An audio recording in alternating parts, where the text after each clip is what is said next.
I will call this meeting of the school committee to order. It is our October 24th, 2024 meeting, and we'll call to order at 6:05 p.m. Dr. Matthews will be joining us remotely, so Dr. Hackett is zooming him in, and Ms. Bergstrom is out of town, so she will not be joining us this evening and out of the time zone.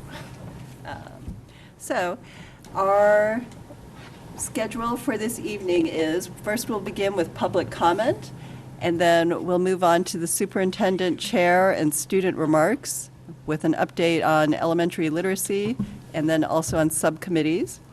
We'll move on to the consent agenda, which has two items on it for this evening. One is a grant for $82,581 from the Winchester Foundation for Educational Excellence.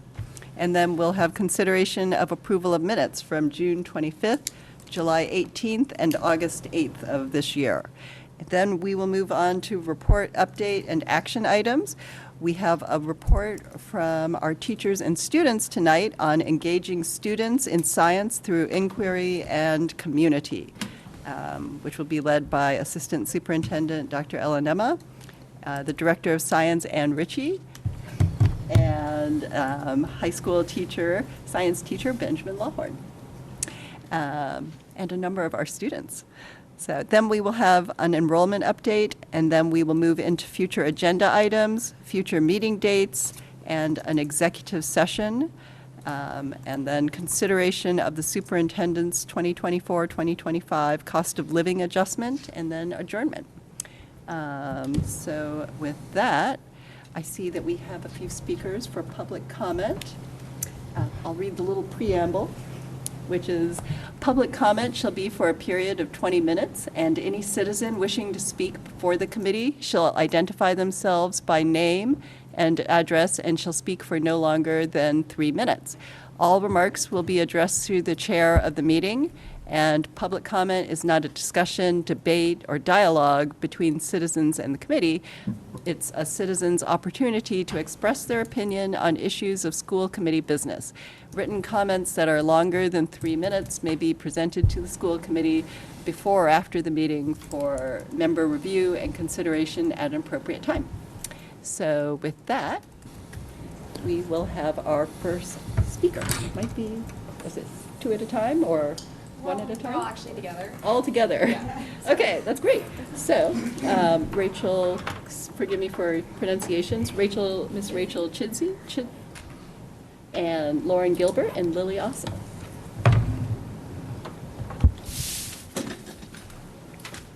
Right. Should I state my name and address? Please. All right. Hi, Rachel Chidsey at 282 Main Street. So good evening. We're here together. I co-lead the Green Team at Lincoln Elementary with Lauren Gilbert. And we came here tonight to thank you for the compostable utensils that we now have in our lunchroom and across all of the Winchester schools. We wanted to give you a little bit of context. So last year we conducted a plastic audit in the lunchroom and counted over 200 pieces of single-use plastic being thrown away each day. And so when you take that across each school day, across each of our schools, you land at over 250,000 pieces of plastic our schools are throwing away each year. The utensils replace the spork packets, which, if you don't know, those contain 3 pieces of plastic each, so the wrapper, the spork, and the straw. So while this change won't eliminate the plastic in our lunchrooms, it will make a huge difference. So we wanted to say thank you for prioritizing our children's futures and helping to reduce the plastic.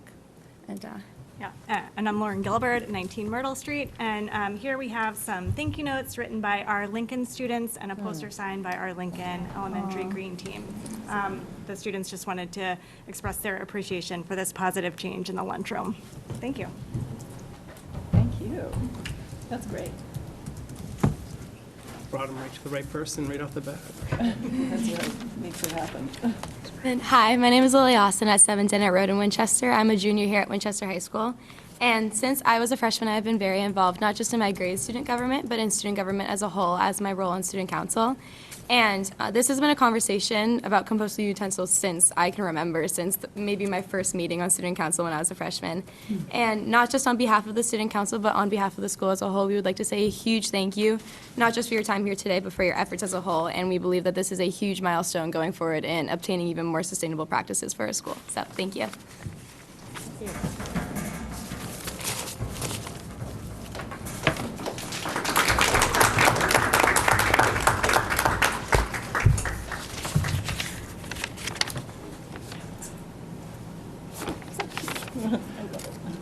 Thank you so much. Really exciting to see. We appreciate the cards and everything. Okay. Yeah. I think that also can tie into some of the things that might be coming up later on tonight. So, let's see. So we'll now move into the superintendent remarks. If you want to start us off. I'm a little bit, don't want to follow that. We don't get that a lot I here, so know. we'll These cards are amazing. recalibrate myself here. Well, good evening, everyone. Good to see all of you. And we've had a busy few weeks with our opening. As you know, we're now obviously near the end of October, and I think things have really settled in well. We've have a lot of events and activities going on. And really just by way of quick, brief update, because there isn't a lot to update in terms of the early literacy, because the early literacy team met today for their second meeting off-site for 3 or 4 hours. They have established a schedule, regular ongoing schedule now, and I have not yet really heard the report from how today went. I know what the agenda looked like, but we will wait to see and hear from the collaborative in terms of this kind of the summary of the report and the next steps, but there's been a lot of work also offline in between meetings. So even though they've only met twice, we have been, as a leadership group, have been meeting with them, CES, quite regularly in between, both planning for upcoming sessions and also just really trying to kind of outline the roadmap and the scope of the work for the year. So that was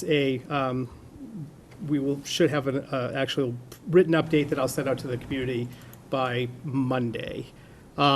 We have a policy meeting scheduled for next week, just as a kind of put it out there. We do have quite a few policies that would be bringing to the committee at some point. One of which is an update of our bullying plan, which is required every 2 years, I believe. Must be, because that's my second time doing it. So the policy subcommittee, we will be looking at that on Thursday the 31st. We decided to meet right on Halloween, but it's pre-Halloween, so it's trick or treat. Hopefully I won't have too much sugar in me. But other than that, that's really all I have to report. Ask a quick question of the superintendent on that last point. Forgive me, is there MASC guidance on that last point regarding the policy update that we should be looking for? In other words, are you meeting to kind of review MASC guidance, or is this just independently on districts to revisit this every 2 years? If there is a policy change, then MASC would update their recommended policy. I'm not aware that there's been any change at all since the last time we did this. There has not been a policy update for, on the bullying response plan. No. Right. I'm not aware either. I was just curious, Yeah, given well, what they actually- send us in the mail periodically. Right, it's just a biennial Got it. update. Got it. Oh, okay. Uh-oh. Okay. So just a few updates from the school committee side. These are in no particular order, but I suppose there are many of them. So first of all, just very excited to hear that the town's grant application for new windows in the annex of the Mystic Building was recently approved. And there was a lot of initiative, I think, on the town's part, and then work from many boards and staff and officials to make this happen. So we're really looking forward to seeing how the work unfolds, and then the new windows and hopefully a warmer annex area for our students. Let's see. We also had Author Fest today, which So I think this also ties into something coming up later on our agenda. So we're very grateful to WIFI, the Winchester Foundation for Educational Excellence, of whom we have the executive director here tonight. But we're always grateful for your annual support of this really great opportunity for all the students in Winchester. So looking forward to hearing more about that. Let's see. I also just want to recognize that yesterday there was a memorial ceremony and dedication of a bench for John Sullivan, who was the town moderator for 37 years, and also a select board member and just a ubiquitous volunteer and so dedicated in the town of Winchester. So I remember getting involved when I had first moved to Winchester, and I was looking for ways to get involved, and I had joined town meeting, and he was the moderator at that time, and I just remember his good sense of humor and just his diligence in running the town meeting and giving of himself to Winchester. So there is that, and then let's see. We have a finance subcommittee update. Mr. Hopcroft, would you like to give us an update on that? Sure, yeah. Yeah, and I guess before that, I just wanted to comment, since we had students here from the Green Team, just to reiterate what you were saying about the windows over at Mystic, that it sort of blends with finance, and that it's great that we have outside funding to help that, and sustainability, because it's going to help keep that space a little bit warmer and less energy spent on that. So I think that's wonderful. Finance subcommittee has organized and set up a schedule of meetings for this fall, starting I believe on Wednesday, October 30th at 7 p.m., Wednesday, November 13th, Tuesday, November 26th, and Wednesday, December 11th to begin the process of putting together the budget for next year. And since we have not started having those meetings yet, I don't have much substantive to say other than the process has begun with the schedule being laid out. Thank you. Thank you. And then they have two more items. We have the MASC, Massachusetts Association of School Committee, and Massachusetts Association of Superintendents conference coming up. It's running right at the start of town meeting. So Ms. Bergstrom and I will be attending on November 6th and November 7th, and then rushing back in time to get to town meeting. So there's that. And then lastly, I understand we have some good news potentially regarding the high school gymnasium floor. So Mr. Nixon, would you like to we do. give us an update Thank on you. that? Thank you for the segue, and to Mr. Hopcroft's point in the spirit of outside funding. As I know you all are aware, I don't know how many in the audience are aware, we had hoped we'd be in the midst of our gym renovation, really wrapping it up by now. Complete transformation of the project. Town meeting was very supportive of the project in the spring. We got 4 bids over the summer.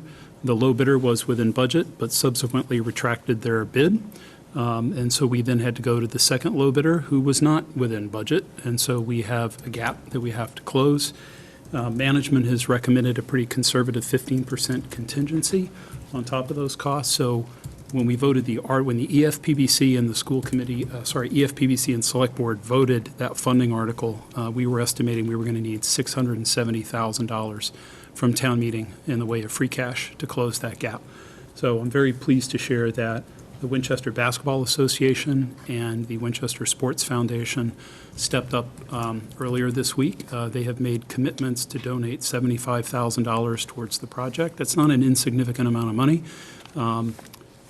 6 figures is a lot to ask of town meeting from free cash. If that number starts with a 5, that's better than starting with a 6. So I'm very, very appreciative of that. The select board will have this on their agenda Monday night to vote to accept the gift, and if they do, as I expect they will, then the board and the EFPBC will be voting on a revised motion, and we'll share that with town meeting well in advance of that 7-day rule. So it's always nice when folks step up like that, and in a very real sense, this is more now sort of a public-private partnership, but certainly hope that we have the support of town meeting to get us to the finish line on this project.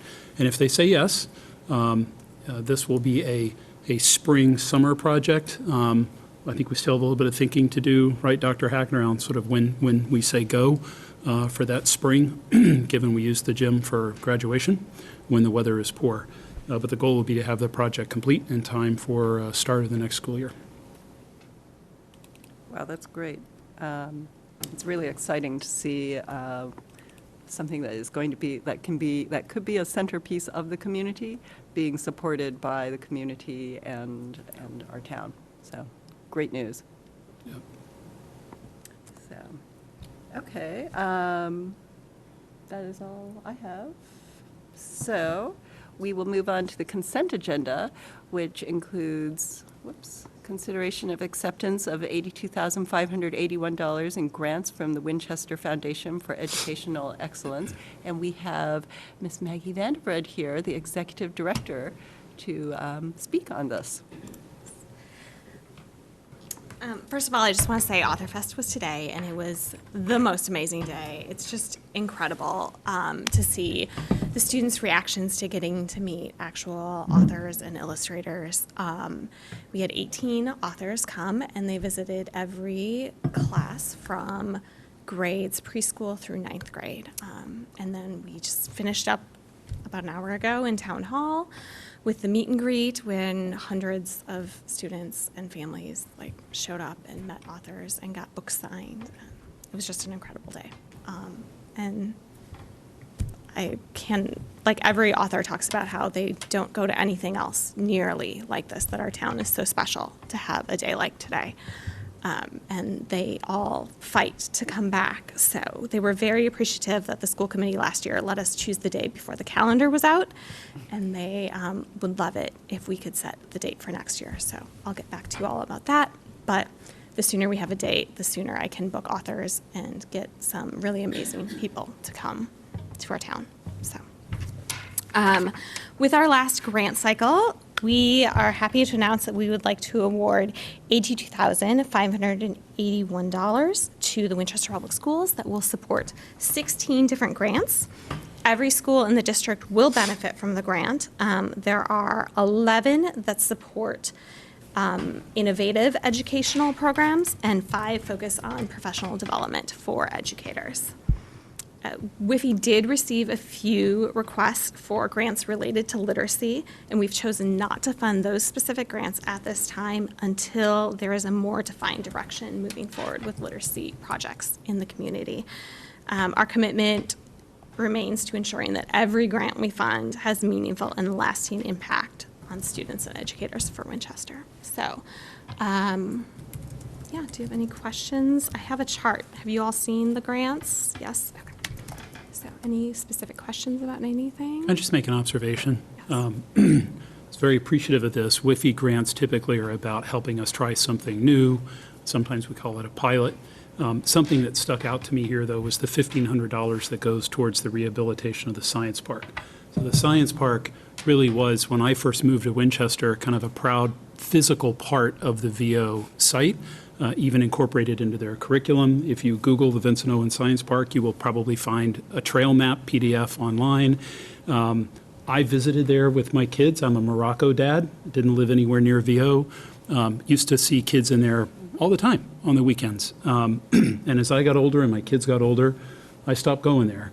And I really did not realize how much the science park had fell into a state of disrepair until some local Eagle Scouts identified that as a project to benefit the community. And I know they worked carefully with Mr. Marin, Dr. Hackett, to try to make that happen, and also got support of our Conservation Commission, given that it's protected lands.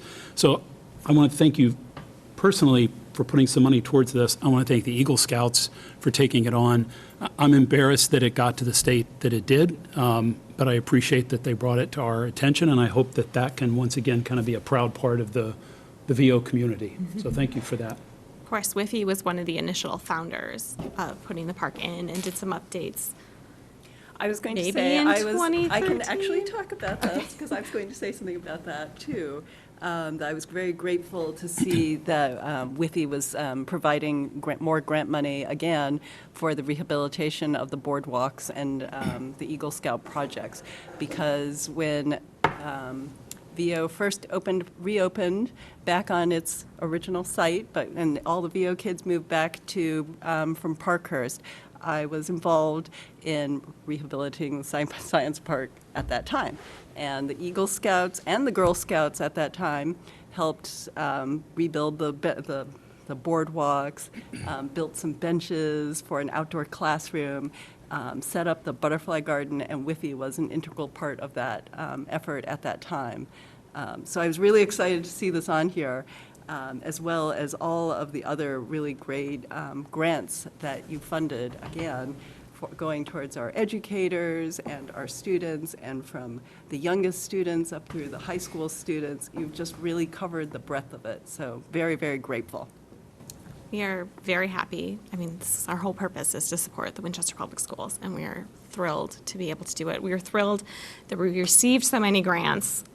Usually the fall cycle is our smaller cycle, and we had 23 grant applications, which was phenomenal to receive that many. So, and I just want to thank our grants committee for their tireless work in going through them all and figuring out which are the best grants to support that will have the most impact for all our students. So, thank you. Thank you. Thank you very much. And the other part of our consent agenda was around minutes, with the minutes from June 25th, July 18th, and August 8th. I'm happy to make a motion to approve the consent agenda as presented, and just with a note of recognition, a lot of work went into the minutes, so thank you to whoever did that. Yes, Dr. Matthews? I'll second And that. Ms. Allen? So. That was me, but also huge thank you, Madam Chair, for calling out Erin, because she did heroic work. Those were big meetings over the summer. I know this has taken a while to get these going, but really thanks to Erin Allen for helping to draft those, and obviously to everyone who contributed to getting them in good shape, including Dr. Hackett. So thank you all for your help with these. Thank you. I would be happy to second Mr. Nixon's motion. Oh, yes, I think it might have been second, but all in favor? Oh, I'll sorry, I give it to you, didn't hear Dr. a second, Matthews. so We have- either way, We're going to give it to you. All in favor? thank you. You got to tell them it's a roll call. Oh, yes, it's a roll call vote, so all in favor? Yeah. Dr. Matthews? Aye. There you go. Mr. Nixon? Aye. And Mr. Hopcroft? Aye. And the chair votes aye, and the consent agenda is passed. Let's see. So next up is our report, update, and action items, beginning with the presentation on engaging students in science. So Dr. Elenema, I'll let you invite everybody up and introduce everybody. Are you controlling right now, or is he? Cetro? Screen, I have the screen. You have the screen. Can you just pull their slide deck up? Thank you. Who's on first? Oh, there it is. Awesome, thank you. So, Dr. Hackett? Just trying to get the speaker for the internal. Yep, Okay. sorry.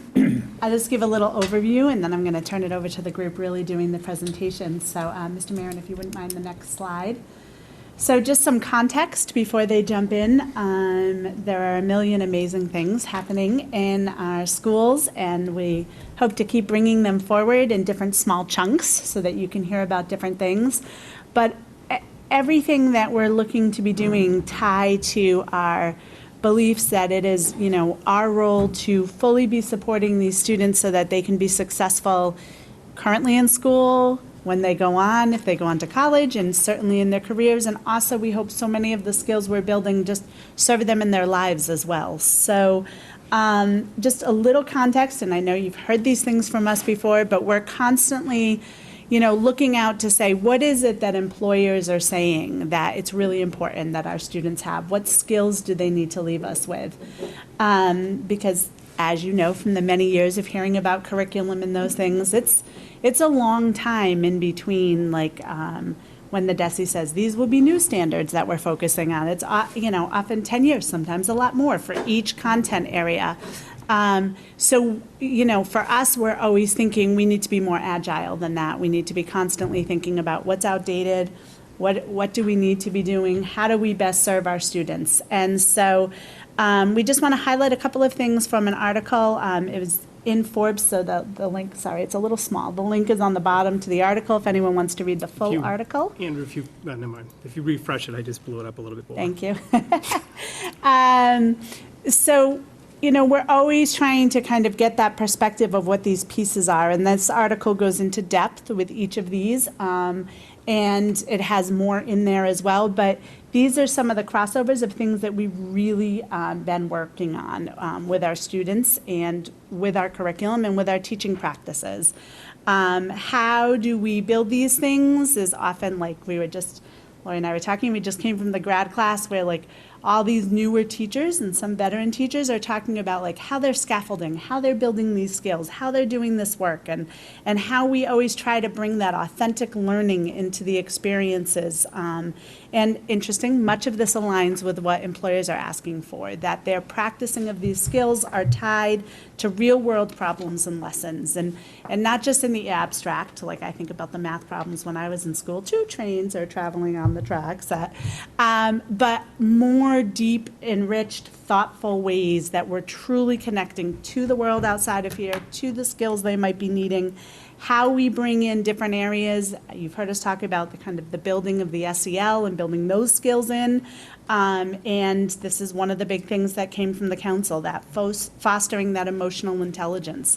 It's really important that we're working on that while we're still working on the standards. So the magic happens when teachers and directors are building things for students that allow the work with the standards with all of these other pieces embedded, learning to work with others, learning about yourself and your skills and your strengths, and what aren't your strengths, and when you should tap a teammate for something.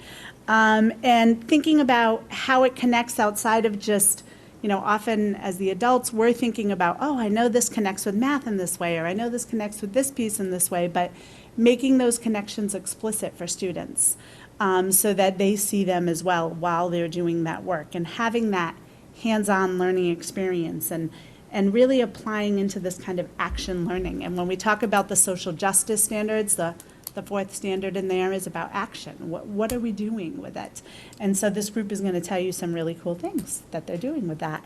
And just very quickly, Andrew, on the next slide, if you wouldn't mind, this all connects so well to it. Any educator has seen this many, many times, Bloom's taxonomy, that when we're teaching and when we're thinking about students' learning experiences, how do we really move beyond like those bottom 2 levels when we think about kind of traditional assessments? And it's important sometimes that we want students to remember certain things and understand something and have some automaticity around certain skills. But what they really will be doing, and we've said this so many times, like when we think about the problems that we're grappling with climate change, with, you know, could be food and water shortages and all these pieces, we really want our students like practicing working at the upper end of that. How can they apply their learning? How can they create something? And without fail, our students, every time we give them these opportunities, they just blow us away. It's unbelievable what they can do with things. So just so grateful that so many places throughout the district are really thinking about these practices and how to do these. And this group is a great example of that. So I'll call you guys up, and you can use that microphone there, share, stand, do whatever you're comfortable with, and turn it over to you. If you would speak into the microphone, because it also projects now in the room as well, so it just, And a win-cam. yes, in the WinCam. Perfect. Thank you, Dr. Alanema.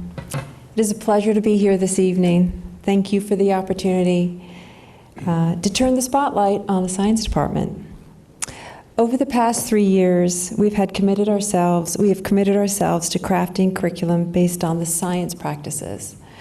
That approach to understanding the world that is carried out every day by scientists. This real-world approach, which we call inquiry, where the teacher guides groups of students pursuing their own investigations at the same time, can be very messy. It requires the teacher to release control to the learning to the students, who are, after all, drivers of their own learning. Tonight I'm pleased to be alongside Ben Lawhorn, who teaches grade 9 biology. Since his arrival, Ben has been an incredible teacher leader, inspiring and bringing energy and innovation to the grade 9 curriculum and inspiration to his colleagues across the department. Our themes tonight, inquiry and community, describe learning experiences high up on Bloom's taxonomy. These include transferable skills, and as I think you will hear from our students, transformational experiences. Thank you, Ms. Ritchie. My name is Ben Lawhorn. I'm a third-year biology teacher at Winchester High School. And I want to cover a few different teaching practices that I use in the classroom along with my colleagues, both inquiry-based learning and community engagement projects. I'm going to start on inquiry-based learning, which is a way that I can really throw the learning that my students have in my classroom on them. As a teacher, anytime I can promote having my students have ownership over what they learn, I'm going to choose that route 10 times out of 10. At an inquiry-based learning classroom, it's a little unorthodox from what you may have seen in your time in the classroom, where teachers are really that center of information. Teachers are really that source that students are constantly looking at, receiving information from. Teachers may, instruct students on how to solve a problem and then bounce them back on practicing that again and again. For inquiry-based learning, it's a little different, where I essentially allow students to investigate learning on their own in a very meaningful way. So what does that look like? That looks like phenomena first, meaning in science we are always looking at different phenomenons. If you take a look at the bottom, these are different flasks with Orbeez, which are sensory toys for kids. And those Orbeez can be manipulated with salt concentrations. And essentially it can be used as a model for osmosis. It would be easy for me to put these on a table and tell the kids, hey, this is osmosis and this is what I did to them. But instead, we actually spent 3 class periods just sitting with these Orbeez, and the students are tasked with investigating them and figuring out what's going on a molecular level. And after 3 days, I have students who start by saying, I have no idea what to do. I'm lost. And after 3 days, they're showing me the movement of water molecules, different properties of water that we've explored earlier in the year, drawing diagrams, using each other's strengths to collaborate and create a mutual understanding of what's happening. And that's really embodies inquiry-based learning. Again, this idea that content comes last. Have students construct their understanding of something before we get involved. And instead of being that center of attention, we can take on more of that facilitator role. What students get out of that experience, I think it allows for equitable opportunity engagement. This idea that no matter where you are on the readiness level, you can show up to my classroom and you can engage in being curious and investigating that curiosity. It allows students to engage in science practices, where now when you propose a mystery, you propose a phenomenon, students are able to make observations, ask questions, test those questions that they have, form hypotheses, design experiments, draw conclusions from those experiments, and so on and so forth. That's real science, right? Real science isn't learning from somebody else and that's it. Real science is making sense of the world around you. And that's something that inquiry-based learning really embodies.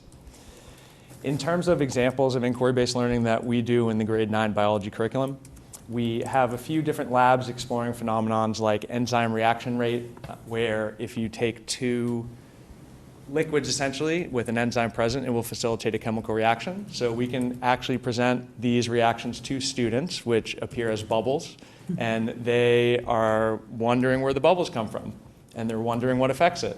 And they get to design experiments where they're actually able to choose different variables to test and share out to their peers. Again, really embodying that scientific community where students are an asset and they can learn something and become an expert on something and share that with everyone else and develop a working understanding. In addition to that, we do our Orbeez lab once a year, which again are water absorbing beads that students can observe and see that there's some pretty noticeable differences and wonder why that might be and really investigate that and develop a working understanding, experiment around it. And then also a photosynthesis exploration, which we do once a year, where students are able to be shown a model of photosynthesis, where if you take a leaf and you remove oxygen, because photosynthesis produces oxygen, if you sink those leaves to the bottom of a beaker, they rise up. So now students can start to wonder why those leaves rise up when they're under certain lights but not others, or why certain things like heat and cold may affect the rate of photosynthesis. And again, going back to this idea that now students are just curious, they're hooked, and now they can develop their own working understanding and design experiments around that. So again, the role of a teacher in an inquiry-based classroom, very much a facilitator. Let those students do the talking, let those students work together. And a big part of this is that idea of collaboration. The idea that students may have no idea what's going on. They have to dig in, they have to work together, they have to develop a working understanding. And I'd like to invite my two former students, Aya and Alyssa, to speak on behalf of some inquiry-based learning. Hi, my name is Aya Bernstein. I'm a sophomore at the high school, and I was Mr. Lawhorn's former student. So my experience with inquiry-based learning in 9th grade bio, well, it was a little bit different from anything I've ever seen before, but I think that it really let me shine in what I think I'm good at, which is asking questions and trying to solve and understand why what is happening is happening. I think that it's pretty powerful because it helps me visualize what's going on better, and I've been able to apply this to as a debater, I can apply this to coming up with arguments on why is this happening and asking questions that will lead to the solution. And I had a really good experience with this because I'm not that strong in things like memorization, where I'm given a list of topics and I just have to memorize all of them. And just with inquiry-based learning, it's more you're understanding and you're able to visualize and see how it really happened, and you're understanding every step of the process on a more personal level, because you were it felt like you were the one who discovered it and were given the information afterwards. I think that it's helped me throughout life, and I'm going to be able to apply it later on as well when I'm at college and when I'm in the real world. Thank you. Hi, my name is Alyssa Zhang, and just like Aya, I am Mr. Lawhorn's former student. So while Aya from the start seemed to really like inquiry-based, I actually had a bit more of a struggle from the beginning because ever since from the start, I always preferred memorization, and I knew I was confident in exams because all I had to do was just memorize a list from A to Z. So when I was thrown into inquiry-based last year, I was met with kind of initial hesitation, and I was just completely out of my comfort zone. But I think all of these new experiences, applying real life skills, I had to apply my knowledge, I had to make connections, I had to ask questions, and I had to collaborate, all of which I think really changed the way how I believed how effective education can be. Just because now, reflecting on my academic career, I think freshman year was the most transformative year for me as a student and as a person, and I think a large part of that is because of Mr. Lawhorn and everything that he has set up in terms of the curriculum. So yeah, and Thank you very much, Alyssa. Well said, both of you guys. I will add that, in addition to them taking a leadership role, just seeing them work together, work through things is insane as a teacher. When this style of teaching is firing on all cylinders, you can walk into a room, you can feel the buzz around just the engagement, students really leaning on one another, and it's a beautiful thing to see. If we wouldn't mind changing to the next slide. I do have some pictures from some labs that we've run this year, as well as some student products from previous years. If you look up in the top left, you're looking at a few students that are investigating enzyme rate. We've actually taken this lab, we've scaled it back down to a micro level so we can actually incorporate more biotechnology. Those students are using micropipettes that you would see in a lot of research labs around the nation.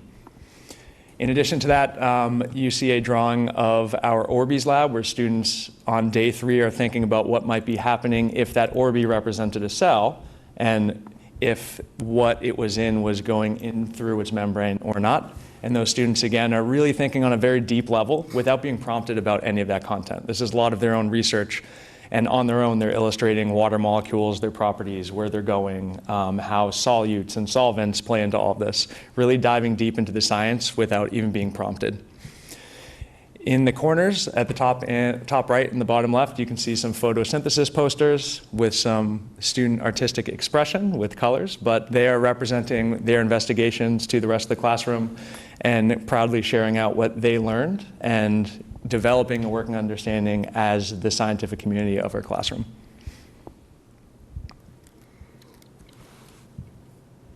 So the next thing I did want to touch on is the idea of community engagement. I think that the name speaks for itself, but it does hold a lot of power in the classroom and with engaging students. So what does community engagement look like in the classroom? I think that anything that we explore in biology in the classroom is important, but it's really meaningless if you don't bring the students to the perspective of outside of those school walls. I think that any time that we can break down that barrier and apply what we're learning in the classroom to a real life scenario, it's very, very meaningful and oftentimes exposes students to potential career opportunities, to feeling empowered and having student voice. So what we strive to do as much as we can, and it's not as well suited for everything that we do in the curriculum, but we try to have what we teach in real world application. And that can look a few different ways. We can look at real world application hypothetically, where we put students into the context of a community. And when you put students into the context of a community, it makes everything not so black and white. A lot of the time, students, when they're put into the context of a community, whether it be hypothetically or their own, it's the first time that they understand that there's multiple stakeholders in an issue. And depending on the context of the problem, there's a lot of different answers. And that's something that is part of what I hope that students take away when we do things like this, which is, you know what, it's not that simple.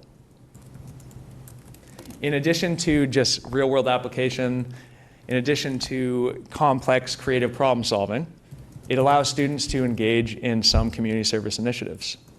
So what you'll see to the right of the slide is actually an article in an internal broadcast system of Beth Israel for a project that we ran with the 9th grade last year for the first time, which we hope to expand to the rest of the 9th grade. But this project includes having students learn about cancer. It has students investigate a cancer of interest, spread awareness by creating a product of their choice. So that could be anything from a brochure to a website to a social media campaign to art to interviewing a professional. I had a student interview a doctor from a New York hospital because she had ties to them. But again, bringing them out of the classroom, really thinking about that community context. And while all this was happening, we actually set up a share fair and students were able to run a fundraiser for Winchester Cancer Center and raised over $5,800. And this was just, I believe, 3 classes. This year we're trying to expand to the whole 9th grade. One of the most flattering things about this is the title. I mean, we were a freshman biology class. This article calls us a AP bio class, so I'll take my wins. But yeah, just hats off to them for doing that. That's definitely an example of community engagement projects that we do in 9th grade biology. In addition to that, we do these things called ecology campaigns, and coupled with that, we have a campaign called Together We Can Make a Change. Students are tasked with 3 different community problems that have to do with environmental issues. And throughout 3 classes for each of those problems, they have a team that they have to brainstorm, problem solve, and propose a solution to that environmental issue in the context of that community. In addition to just providing a solution, they actually have to pitch it. They have to come up in front of the class. They're pretending the class is the community itself with different stakeholders, and they have to really sell their solution as the best to the community. This allows students to, take perspective and think about, okay, what is a way that other people in the community are looking at this problem, and build empathy as well, which is all definitely part of our SEL goals. In addition to that, while those ecology campaigns are happening, while we are hypothetically talking about solutions and hypothetically proposing problems, students along this entire time are choosing an environmental issue of interest, and they're actually logging actions within the Winchester community that they can take against it and actually do that. So I've had students go out and clean up the Aberjona. I had groups of students go out to Horn Pond and pick up trash. I've had a student show up to a town meeting about invasive species and said, "Why is everybody so old? Where are all the young people?" But she got involved and she came back and she was doing invasive species stuff with the town meeting. But again, anytime we can take what we learn in the classroom, put it in that community context, makes learning that much more meaningful. So I'd like to invite up Keith and Sonia to talk about their experiences with community engagement. Thank you. My name is Saki Tarun. I'm a junior this year, and I was in Mr. Lawhorn's class. And a lot of my teachers, classmates, everybody who really knows me will really disagree when I say this, but there used to be a time where I was a very quiet kid, and I was like not very outspoken. I like to stay away from the spotlight, and that was mainly because I used to live in Singapore, and in Singapore, it's a very conventional system where you get a list of terms at the start of the year, and they teach those terms over the year, but the thing is they also say, oh, if you don't understand anything, go Google it. So I often had this idea that, oh, I'll just go Google it once the term is over, and then I had everything ready. My grades were amazing, but I forgot nearly everything. There was not a lot of learning in that, and I was that was the kind of mentality that I had when I came here. And when I came here, there were so many things going on. And for starters, I was so different from everybody else, not just the way I looked or the way I spoke. It was just the way I thought. And that really dipped my confidence levels when I was first here. And on top of that, I have close to zero social cues. And that is very problematic when you're trying to speak to people and not make a fool of yourself, which, when you're in group work, not being able to talk to people is kind of problematic. And so I had a bit of a hard time at the start, really approaching people. And in the ecology campaigns, we're in a group to solve these issues. And we have to have a good solution, because when we pitch it, the guys who are listening to it, they're sharks. They want to eat us alive. And I mean, I would do the same to them. So we really need to work together, work on each other's strengths, really do everything we can. But I was so underconfident, I didn't think that I would be able to do that. But that's where green light thinking comes in. We had a section when we were planning called green light thinking, where essentially we're just spitting out every idea we have. Really, there's no right or wrong answer, and it was mind-blowing for me, because I was from such a judgmental little group of people in Singapore where we were your idea sucks. Or this idea makes sense. Okay, from this point onward, we have an idea. Let's not go through anything else. And now I was oh, there's a chance for me to really say what I want to say, and nobody can question me without a valid reason. They can't say my idea sucks just because my idea sucks. And I feel that was truly empowering for me, and it truly changed me, because it helped me gauge the class around me and really share my thinking, and it made me the outspoken, collaborative, and I say this quite humbly, the ingenious student I am today. And another project that changed us in general is the Together We Can Make a Change project. And I only did a lot of small things, but Sonia here took the Make a Change concept to a whole nother level. My name is Sonia Kohler, and I was also a student of Mr. Lawhorn last year. And I really enjoyed the Together We Can Make a Change project. I felt like it was a really impactful project and experience for me, because there's a difference between projects where you're just checking boxes to get it done, to get a good grade. But for this project, I was really able to see how I can make a difference in my own community. So I chose litter for this project, and as part of it, I decided to send a letter to the governor of Massachusetts, Maura Healey, just for the fun of it. And I was oh, I didn't really expect much out of it until I got a letter back from her responding, and she said, oh my goodness, thank you so much for reaching out. I'm so glad to hear the voice of young people in the community. And it really impacted me, and it really made me realize how much of a voice someone like me who's just does a lot of school stuff and tests and projects, but I can actually go out into the real world, make a difference, and like impact those around me. And I think projects like these are really important to have in our curriculum because students can see what like their future may be and how they can like impact those around them in real life and beyond school. So back to Siki. So all of this is like, it's really important because it gives us a lot of experiences and all, but there's a lot of other underlying things that are very important just because of the kind of environment we're in.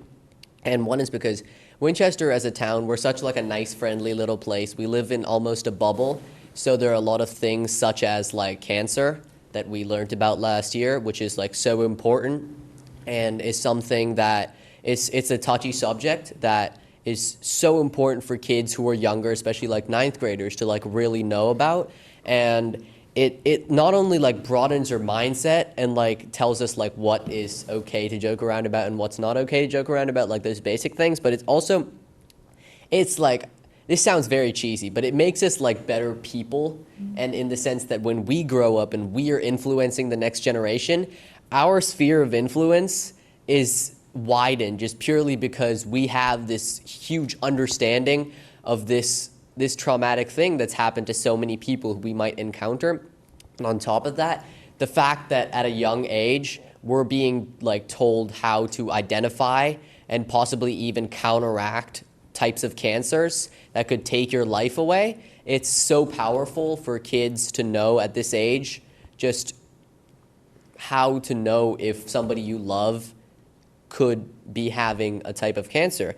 And on top of that, on a less like tenuous note, when you're mugging facts, I said this before, you're not really learning, and after the test, eventually you're gonna forget a lot of things. This is why I noticed this like with my cousins who live in India. On test day, they are a lot better than me, but after test day, they don't remember a lot of things. So you're not truly learning because it doesn't stay with you. And if you're truly learning and it stays with you, it's like a book where the pages go on forever. You're just writing and writing and writing. There's no real reason for anybody to say that like stuff disappears because you'll forever remember stuff. You have experiences that correlate to it. And it's also very beneficial when you grow up. I mean, in like college, a lot of the times you're like, in a way, left on your own to like go figure stuff out, and having this prior knowledge is really important. And it's a good skill to have in general with like life. And like my dad, for example, I genuinely hope he doesn't know that I say this, but This is on television. It's okay. It's okay. He's like really smart and all, and he loves physics. He spent most of his life like studying physical concepts, and like I consider him a genius, but he's like really dumb at times because like especially in the kitchen, like he's the one who taught me all the laws of like thermodynamics and like conductivity of heat, all that stuff. And in the kitchen, somehow it seems to leave him. And like, that's just like a small example, but like all these things that we learn, if we learn them and we don't just know the formulas, it's important in the sense that we truly are able to apply it in the real world. Like for example, not putting like hot iron on like a fire stove and stuff like that. It truly makes us, you know, more aware of the world around us and how we can like truly use our skill sets for the better. And on behalf of myself, my fellow students, the teachers, and the community in general, I would like to thank you all for this opportunity and for supporting us through our educational journeys.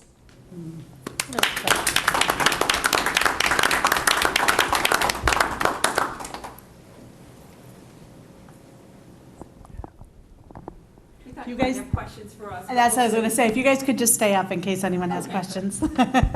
Yeah, and if you want to also put up that slide, those are some pictures of some of the awesome stuff that my students have done over the past few years, including the big check that we were able to give to Winchester Hospital Cancer Center. So I have to admit, so I have an inside baseball question here, and it's for our educators. But first, let me just say, great presentation. I loved hearing from all four of you and your very sort of authentic voices.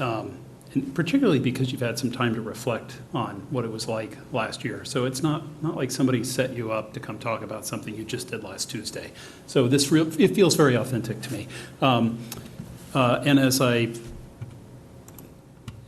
can't resist this opportunity, Mr. Lawhorn, I know I mentioned at open house, any opportunity to talk about CRISPR, because the kids are talking about cancer, and I keep thinking, and I was reading the Forbes article with one side of my brain while I was listening to the rest of you, this idea of, what do they call it, not future-proofing, but, exposing kids to new technologies. What was the word for it? Feed forward. Feed forward, yes, feed forward. Thinking about new technologies is just so exciting, even though we often don't have the time and the bandwidth to really sort of explain it all. I think it's just very exciting. So here's my kind of inside baseball question, though.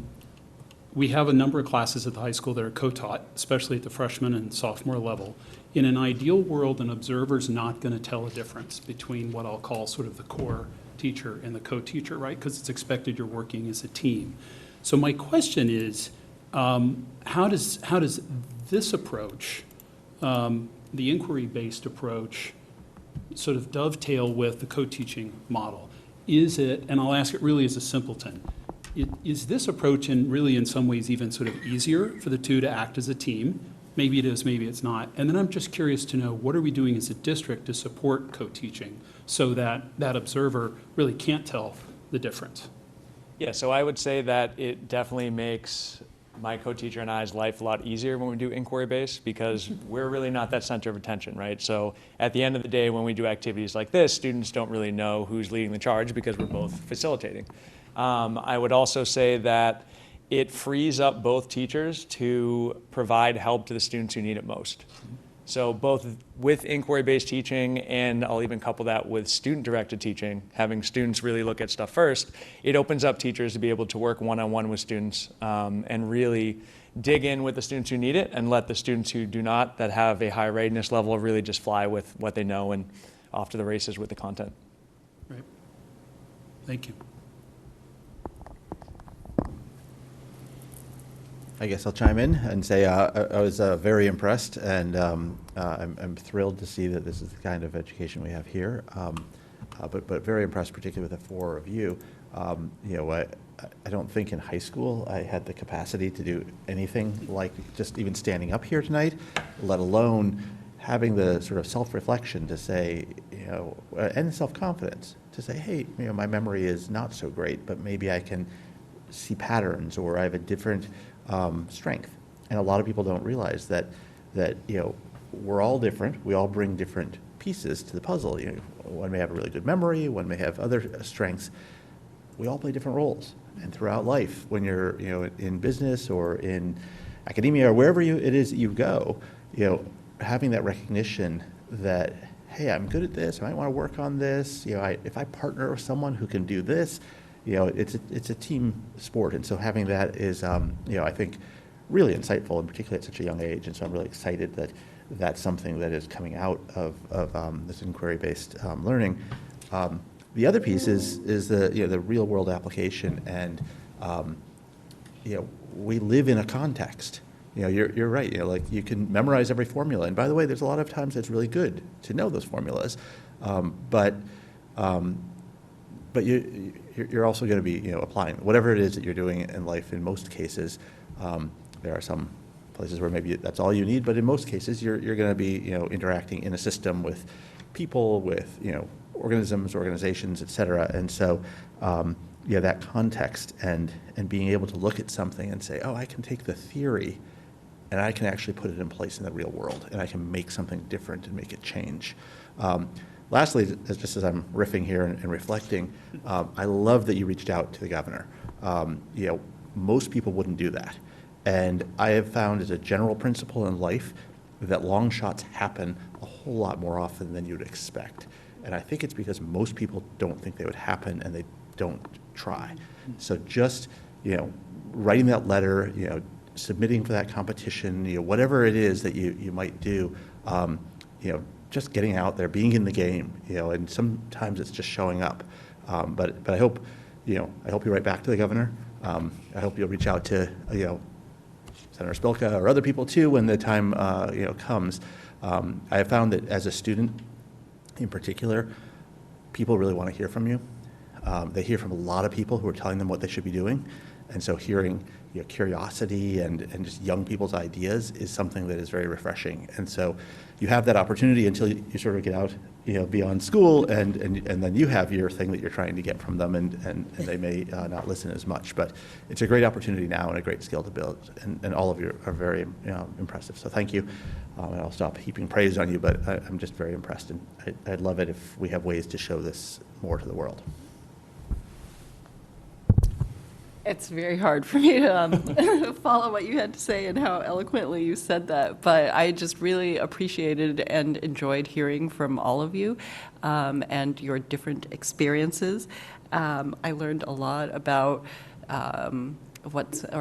about the inquiry-based curriculum and what's happening in the 9th grade biology. I have a 10th grader right now. I never heard any of this. So I'm like, oh, okay. So it was really a good learning opportunity for me as well. I'm one who memorized a lot of things when I was a kid, and I don't really remember them that well. But the things that I do remember, I think that you were saying, Alyssa, are just the things that I did or that I was just actively involved in. But everything else just sort of fell along the wayside. So I truly wish that when I was a kid, that I'd had this kind of opportunity to be able to learn like you're learning, to do the things that you're doing, to live in Singapore and bring your experience here. So thank you so much. Really appreciated it. So. Madam Chair, if I can just add one other thing. I have a terrible memory. And I always had friends who had really good memories, and it took me a long time to figure out that was a different strength. Yeah. Everybody brings their own strength. That's right. Thank you so much. Thank you. Thank you guys very much.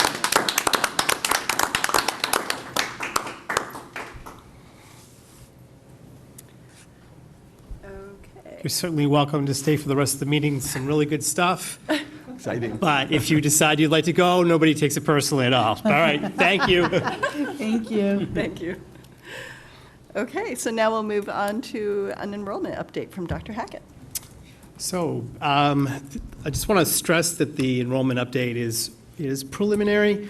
We're still working on the numbers. The state, while they call it the October 1 report, it actually, and this is kind of, I think, different since the pandemic, but the actual submission, in fact, this year's even been extended to early November. So these are not official October 1 numbers yet, but they are as close as we would be to submitting.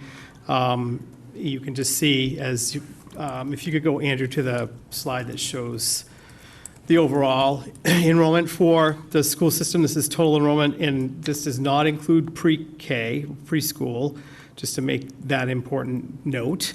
And you can kind of see where we were. We were coming out of the pandemic, actually, at one of our higher enrollments, even though we did lose from the pre-pandemic year of 2021. We were, actually, it's one of the higher enrollments we had at 4,446. So we were naturally looking to kind of gradually decline in enrollment. It was it would have happened anyway, regardless of the pandemic, just based on what the numbers were during that period of time. So right now, you can kind of see we've rebounded from what was a low last year of 4,254 to a pretty decent jump of 4,319. And if you look at the distribution on the previous slide, you can kind of see where we're feeling that. And it's, as you have done the budgets over the last several years, you know that we have made some fairly significant reductions in sections at the elementary level as a result of going from the high of 1959 to the last year of 1848, but we're also, again, we're starting to see a bump in the elementary K through 5 enrollment. We're seeing the higher grade levels, enrollment grade levels are kind of starting to make their way into the middle school and the high school. So those numbers are starting to show there. They will show even more so next fiscal year, as we have a fairly large grade 5 class that will be going into grade 6. So there may be some staffing impacts and adjustments that we might be looking at for the middle school. So just to give you a little bit of a preview of that possibility. But I also would just want to point out that we do have River Street and Cambridge Street are starting to yield some enrollment numbers. River Street was actually projected to have a high K through 5 high enrollment of 35. We actually have already hit 32 at River Street as of September, or mid-September or so. So we are already at the high end of the projection for River Street and K through 5.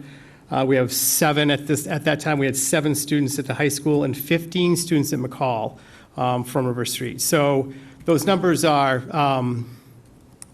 they're surprising to me that we hit that number so quickly at the K through 5 level. I don't know why I'd be surprised, but it really kind of has had an impact on us this year, particularly because River Street is districted to Lynch, and we are now at Parkhurst. So we are tight at Parkhurst. So we have actually had to spread some of those students around. Primarily, they've gone to Morocco. We provide that transportation to Morocco. And just to clarify, River Street is approximately 70% occupied. So it's not just that we're hitting those numbers, there's still housing units to go. Right.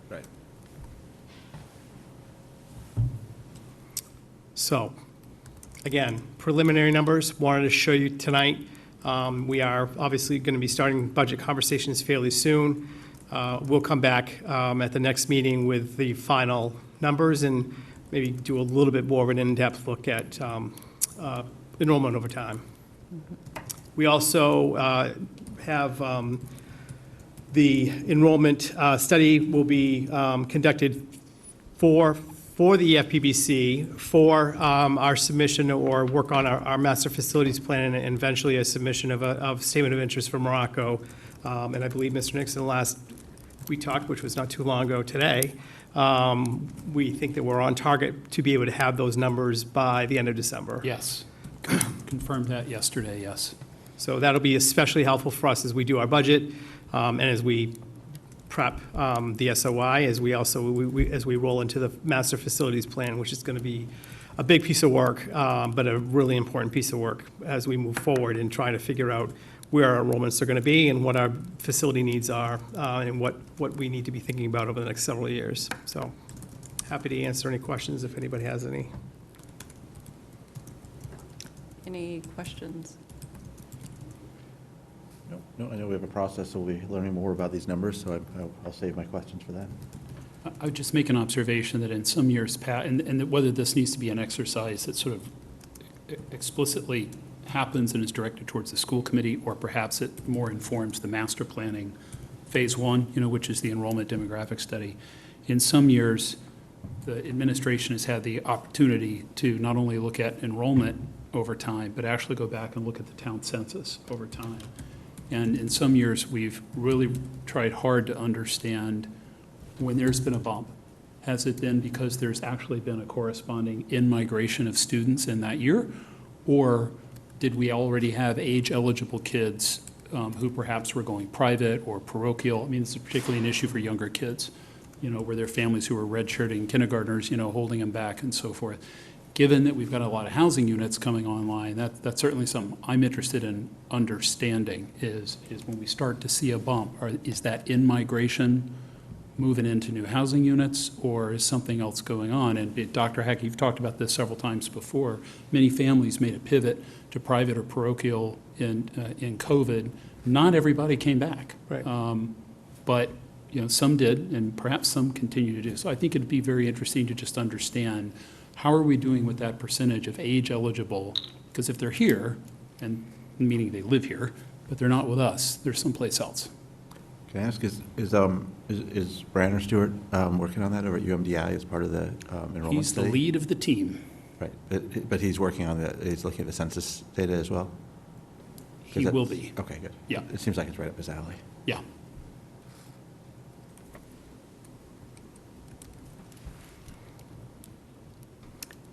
And I'm happy to reserve my questions until when we have final data. Sure. And data over time. So. Okay. Okay, so next on our agenda is, I think, we are at future agenda items already. And we're an hour ahead of schedule, I might say. Just stretch it out a little bit. I'll just keep talking.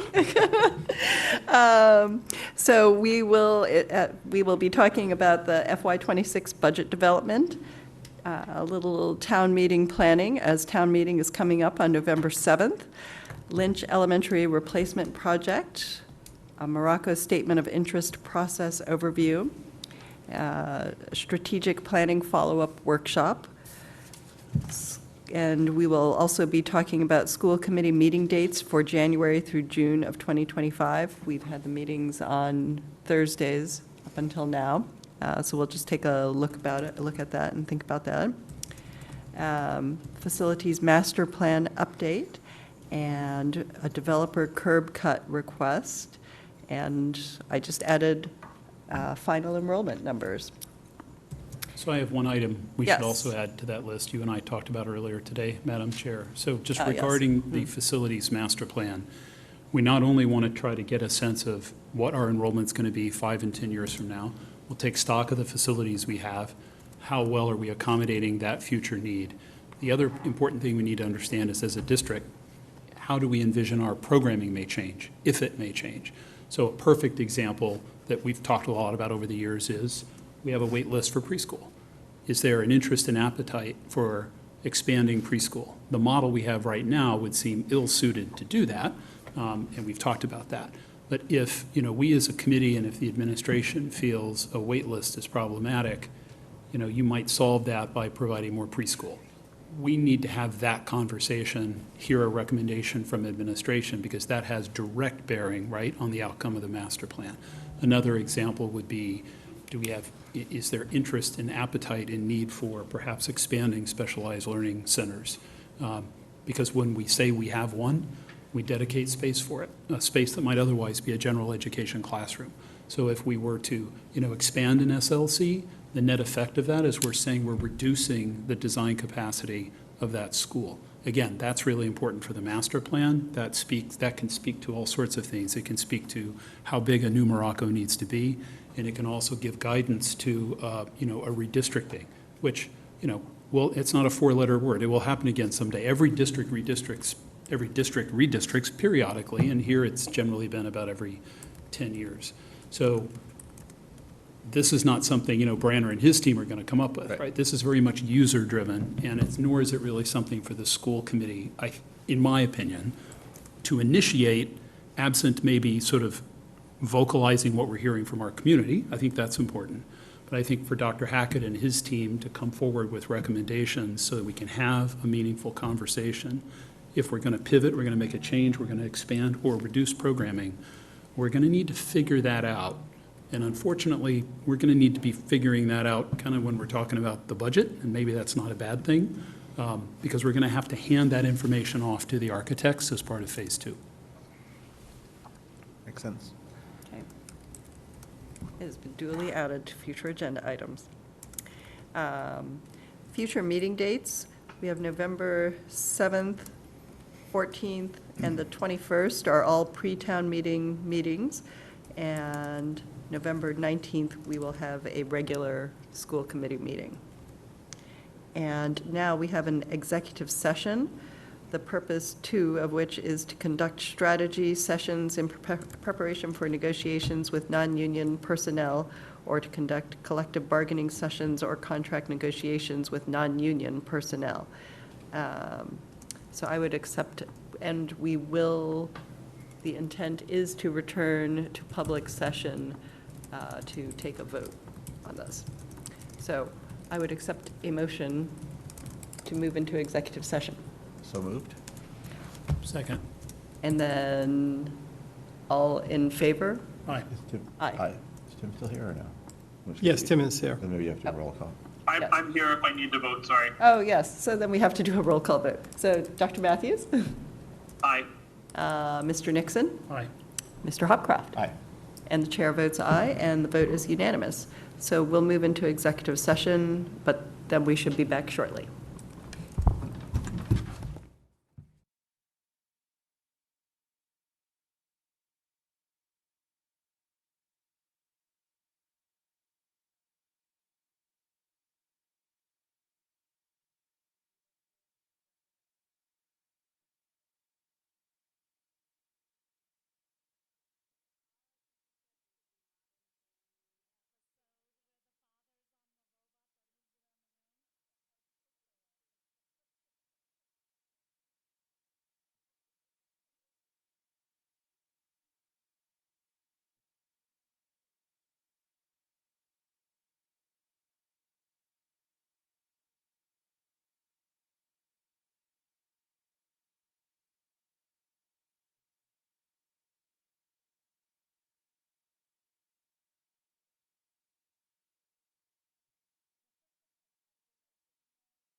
All right, so I will call this meeting back to order at 7:38 PM.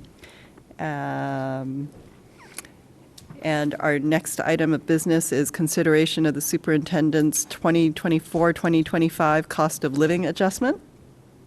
I'm happy to make a motion that the school do. committee amend the compensation clause of Dr. Hackett's employment contract with a 2.5% cost of living adjustment to the salary for this fiscal year, retroactive to the beginning of the fiscal year, or an amount of $6,050 in addition. I'd second that. All in favor, and we'll do a roll call vote. Mr. Nixon? Aye. Mr. Hopcroft? Aye. And Dr. Matthews? Aye. And the chair votes aye, and the vote is unanimous. Thank you very much appreciated. Thank you. So, and then, Motion to adjourn. yay. All in favor, Dr. Matthews? Aye. Mr. Nixon? Aye. Mr. Hopcroft? Aye. Chair votes aye, and we are adjourned at 7:39. Wow. Everyone. Wow. It's a new record. I think this is a record. This has nothing to do with you not being here, Mr. Matthews. I just want to make that point. I appreciate that, but I am glad we managed to get through the agenda. Thanks, everybody. I do. Very Have a good impressive. night. Thank Tim. you. Have a good one. Bye-bye. Bye-bye. Aye. Take care.